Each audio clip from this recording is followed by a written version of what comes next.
Hello, good afternoon everyone. हमने जो प्राचीन इतिहास है, हमने उसमें क्या सिंधु घाटी सभ्यता है ना, वैदिक सभ्यता, ये सब हमारा हो गया था। हम रिवीजन इस क्लास के बाद करेंगे, ये लास्ट में जो भी हमने पहले पढ़ा उसका रिवीजन कर लेंगे, है ना। आज हम क्या पढ़ेंगे, मगध राज का उत्कर्ष। ये हमने पहले लास्ट लेक्चर में इसके बारे में बेसिक इन्फॉर्मेशन देख ली थी कि मगध राज का उत्कर्ष कैसे हुआ था, है ना। 16 महाजनपदों में से केवल किसका, इसमें क्या अवंती और मगध के बीच में प्रतिस्पर्धा थी, उसमें किसकी विजय हुई, मगध की विजय हुई, है ना। और जो मगध पर है, तीन वंशों ने शासन किया था, जिसका हमने कल देख लिया था। एक था हर्यक वंश था, और दूसरा था शिशुनाग वंश, और तीसरा था नंद वंश, है ना। तो इन तीनों वंशों ने क्या किया था, मगध पर शासन किया था, एक के बाद एक, है ना। किस पे किया था, मगध पर शासन किया था। तो सबसे पहले हम हर्यक वंश के बारे में देखेंगे। तो हर्यक वंश में सबसे प्रथम शासन, अगर आपसे हर्यक वंश के बारे में पूछे, डायरेक्ट आपका मेंस में ये क्वेश्चन बनेगा कि हर्यक वंश के बारे में बताइए, या आपकी 2 मार्क्स में आएगा या 3 मार्क्स में आएगा, है ना। तो आपका क्या वर्ड लिमिट कितनी रहेगी, 20 वर्ड रहेगा, है ना। तो आपका बस इतना आपको लिखना रहेगा कि जो हर्यक वंश है, हर्यक वंश का शासन 544 बीसी से 444 बीसी तक इसका शासक था, है ना। और इसके संस्थापक कौन थे, ये सेकेंड लाइन हो जाएगी। इसके संस्थापक बिंबिसार थे, और राजधानी क्या थी, पहले राजगिरी थी और गिरिव्रज, है ना। और फिर उसके बाद पाटलिपुत्र बनी, क्या बनी, पाटलिपुत्र, है ना। तो आपके जो इतना है, इतने में आपका 2 मार्क्स का क्वेश्चन हो जाए, आंसर आपका लिखा जाएगा, और ये 20 वर्ड है, इसकी लिमिट भी खत्म हो जाएगी, है ना। हम सबसे पहले संस्थापक कौन देखेंगे, बिंबिसार के बारे में हमने कल देख लिया था। इनका जो शासन काल है वो 544 बीसी से 492 बीसी तक इनका शासक रहा। कितने वर्षों तक, 52 वर्षों तक इनका शासन रहा। कितने वर्षों तक, 52 वर्षों तक इनका शासक हर्यक वंश में रहा। और इनका नाम क्या है, अन्य बिंबिसार के अलावा भी इनका क्या नाम है, सेणिक, है ना। जो किस में लिखा हुआ है, जैन साहित्य में इनका नाम क्या लिखा गया है, सेणिक लिखा गया है बिंबिसार का, ना। और वैवाहिक संबंध किस किस के साथ बनाए थे इन्होंने, वैवाहिक संबंध किसके साथ बनाए थे। एक तो वैवाहिक संबंध किस चीज के लिए बनाए थे, राज विस्तार के लिए। क्या बनाए थे, राज विस्तार के लिए वैवाहिक संबंध इन्होंने बनाए थे ना। ये इनके बहुत इम्पोर्टेंट कूटनीतिक स्थिति रही है कि सबसे पहले किससे शादी की थी, महाकोसला से। उसके बाद दूसरी पत्नी इनकी कौन थी, चेलना, और तीसरी पत्नी कौन थी, क्षेमा, है ना। तो पहली कौन थी, महाकोसला, और ये महाकोसला कहाँ की थी, महाकौशल की क्या राजकुमारी थी, और प्रसेनजीत की क्या थी, बहन।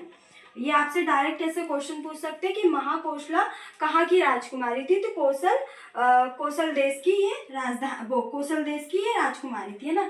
और जो चेलना है, चेलना कहाँ की राजकुमारी थी, वैशाली की लिच्छवियों की क्या थी, राजकुमारी थी, है ना, चेलना।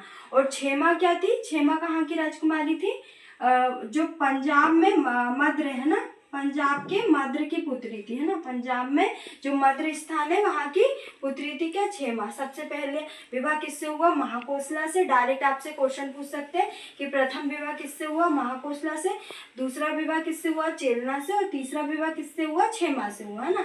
और जो बिंबिसार है उन्होंने क्या, अंग पर विजय की थी। अंग क्या था, अंग भी क्या था, एक 16 जनपदों में से एक महाजनपद था, जिसकी राजधानी क्या थी, अंग की राजधानी क्या थी, चंपा, है ना। अंग की राजधानी चंपा थी, और ये भी कहाँ पर था, बिहार में था, है ना। इस पर विजय प्राप्त कर मगध में मिला लिया। किसको मिला लिया, अंग को मगध में मिला लिया। और यहाँ पर इनके जो पुत्र है अजातशत्रु, वहां पर इनको नियुक्त कर दिया, कहाँ पर, मगध पर, है ना। वो अंग पर जहाँ पे विजय प्राप्त की, वहां पर किसको नियुक्त कर दिया, अजातशत्रु को नियुक्त कर दिया, है ना। और अवंती के शासन से क्या, अवंती का जो शासक था चंद्रप्रदोप, उससे क्या की, मित्रता की। और जब चंद्रप्रदोप जो पांडु रोग से ग्रस्त थे, उनके लिए क्या भेजा, राजवेद भेजा, जिसका नाम क्या था, जीवक था, है ना। नेक्स्ट हम देखेंगे अजातशत्रु किनके पुत्र थे, बिंबिसार के, है ना। तो अजातशत्रु ने क्या, अपने पिता की मृत्यु करने के बाद पिता की मृत्यु करने के बाद किस पे, मगध पर शासन किया, इसलिए जो हर्यक वंश है उसको पृष्ठहंसा वंश कहा जाता है ना। पिता की मृत्यु के उपरांत क्या, अजातशत्रु ने शासक किया कब, 492 BC से 460 BC तक इन्होंने शासन किया मगध पर। और इनका अजातशत्रु का उपनाम क्या है, कुणिक है। कुणिक भी बोलते हैं, जैसे बिंबिसार को क्या बोलते हैं, सेडिक बोलते हैं, उसी प्रकार अजातशत्रु को क्या बोलते हैं, कुणिक बोलते हैं ना।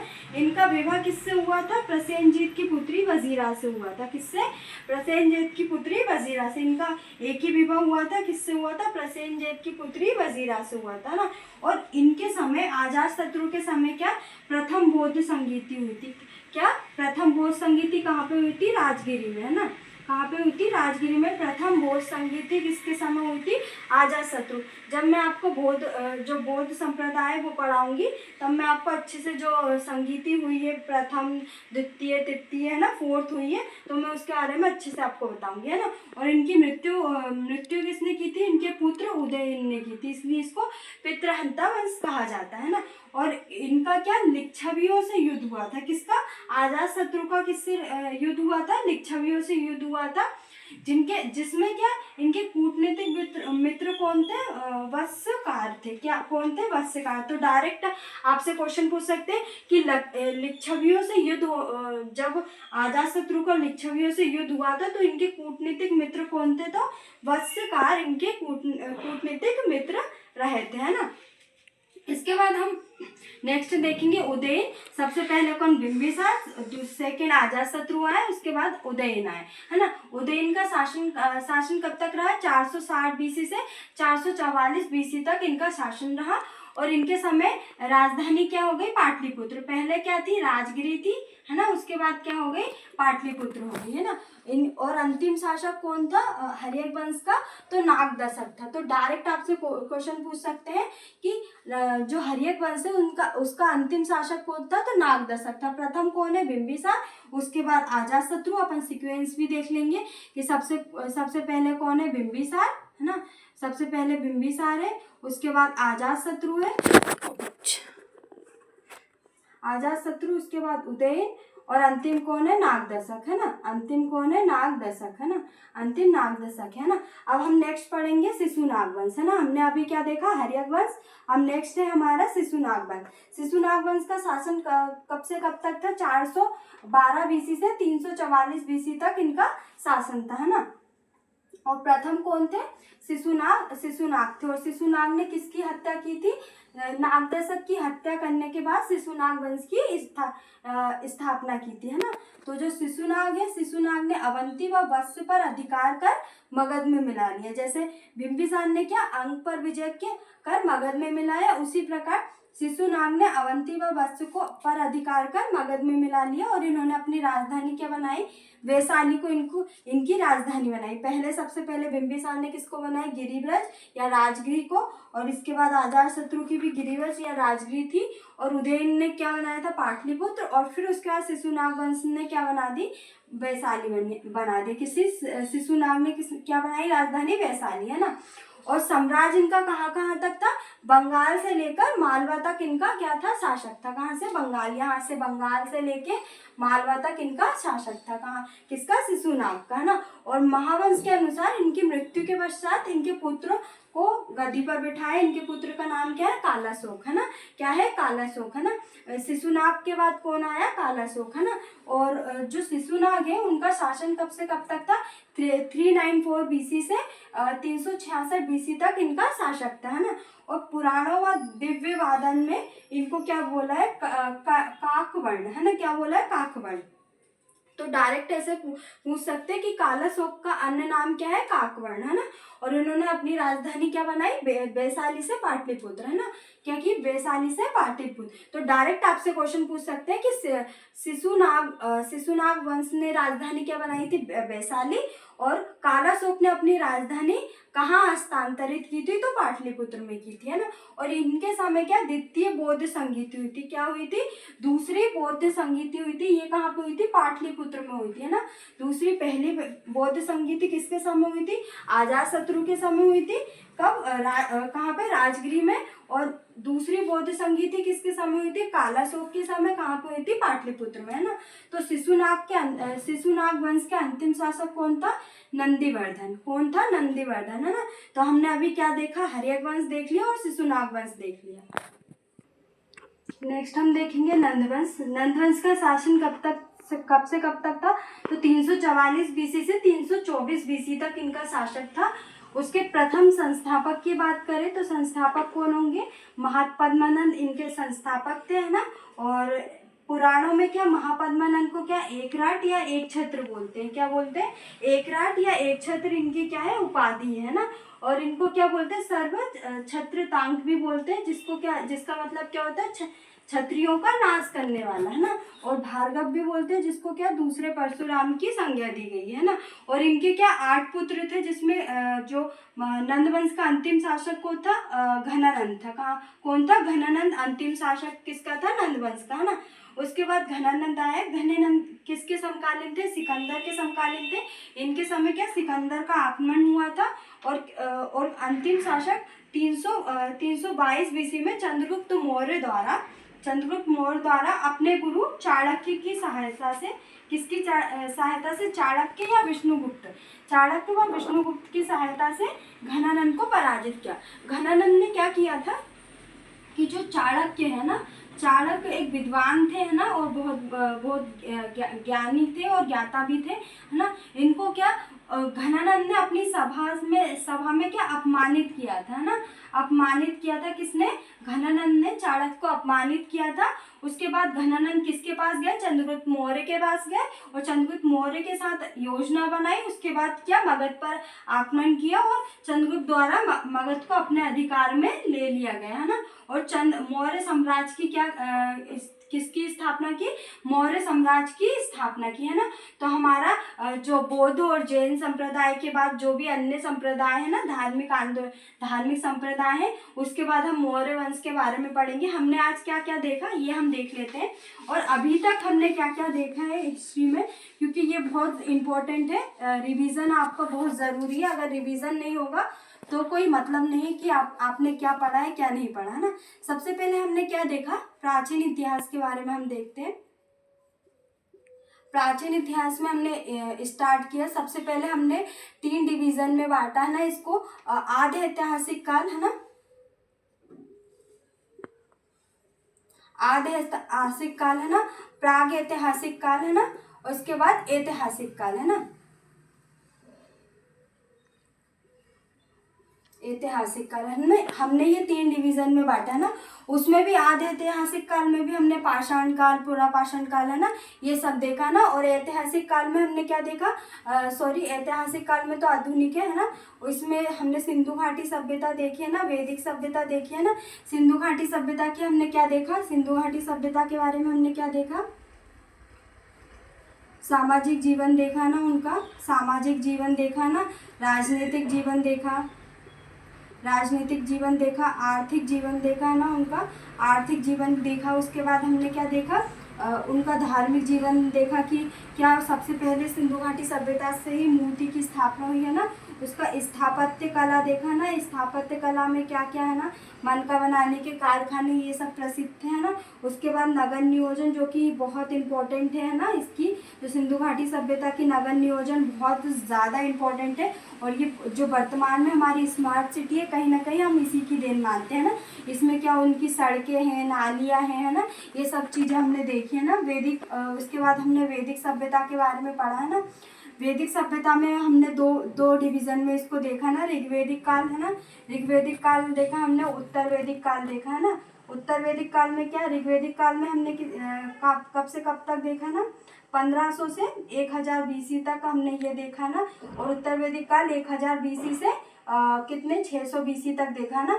ये जो ऋग्वैदिक काल है ये उत्तर भारत में ही सीमित था। कहाँ पर? उत्तर भारत में ही सीमित था। और जो ऋग्वैदिक काल और उत्तर वैदिक काल कहाँ पे? दक्षिण में भी आ गया था, है ना।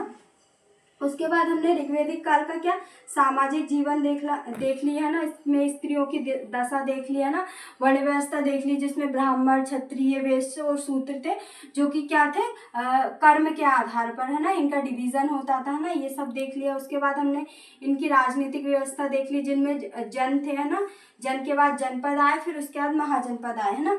इसके बाद हमने आर्थिक स्थिति के बारे में इनके बारे में देख लिया है ना, धार्मिक जीवन के बारे में देख लिया है ना, ये सब हमने चीज़ें इसके बारे में देख ली है ना। इसके बाद उत्तर वैदिक काल में भी हमने सामाजिक जीवन के बारे में देख लिया है ना, जिसमें हमने वर्ण व्यवस्था में ब्राह्मण, क्षत्रिय, वैश्य और शूद्र, जो कि क्या होने लगा अब जन्म के आधार पर होने लगा, कि किस आधार पर, जन्म के आधार पर होने लगा, है ना।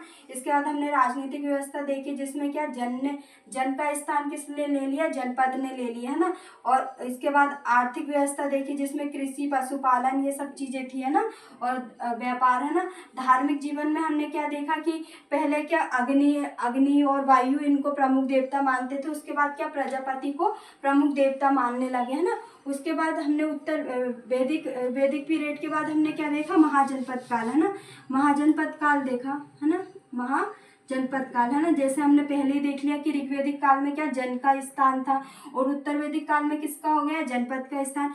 वैसे ही हमने क्या महाजनपद देखे जिसमें 16 महाजनपदों के बारे में हमने पढ़ा, है ना, जिसमें हमने क्या मगध के बारे में देखा, है ना, मगध के बाद अंग के बारे में देखा, है ना, अंग के बाद अवंती देखा, है ना, अवंती के बाद गांधार देखा, है ना, गांधार के बाद जो कपिल जो कि क्या है श्रीवस्ती, ये सब चीज़ें जो हमने 16 महाजनपद है ये हमने सब देख लिया ना इन डिटेल। इसकी राजधानी डायरेक्टली आपसे क्या राजधानी के बारे में पूछते तो हमने ये राजधानी इनकी देख ली कि मगध की राजधानी क्या थी, राजगृह, अंग की राजधानी क्या थी, चंपा, अवंती की राजधानी 2 थी, एक उत्तर की राजधानी क्या थी, उज्जैन, और दक्षिण की राजधानी क्या थी, महिष्मती, है ना। गांधार की राजधानी क्या थी, तक्षशिला, ये कहाँ पर, वर्तमान में अफगानिस्तान में। अवंती कहाँ पे, मध्य प्रदेश के अंतर्गत। अंग कहाँ पर है, बिहार में। मगध कहाँ पर है, बिहार में।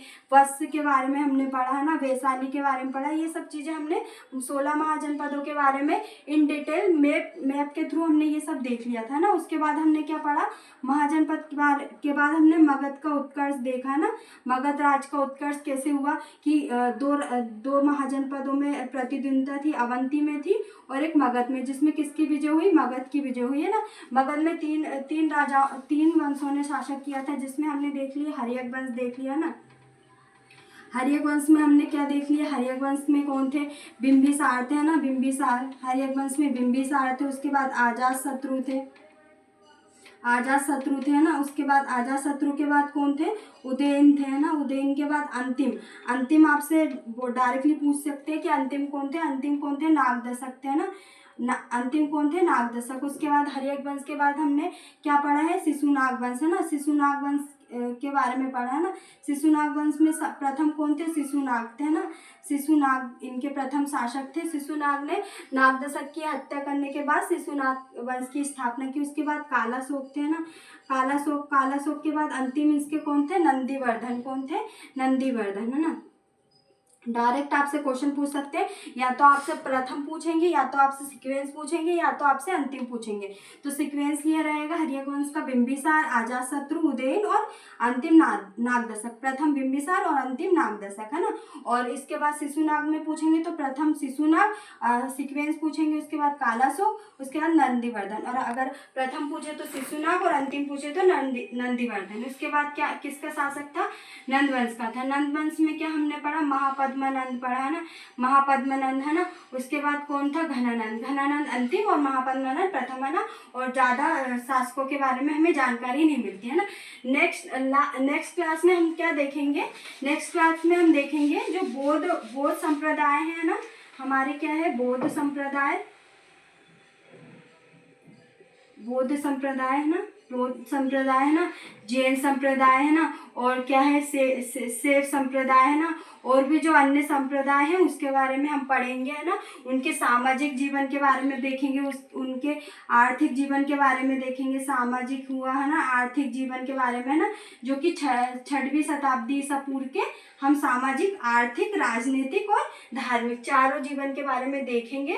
उसके बाद हम बौद्ध संप्रदाय और जैन संप्रदाय के बारे में देखेंगे कि इसका उद्भव कैसे हुआ और कौन कौन यहाँ पे थे, है ना। जैसे महावीर है ना जैन में, और गौतम बुद्ध है ना, ये सब चीज़ें हम नेक्स्ट लेक्चर में पढ़ेंगे।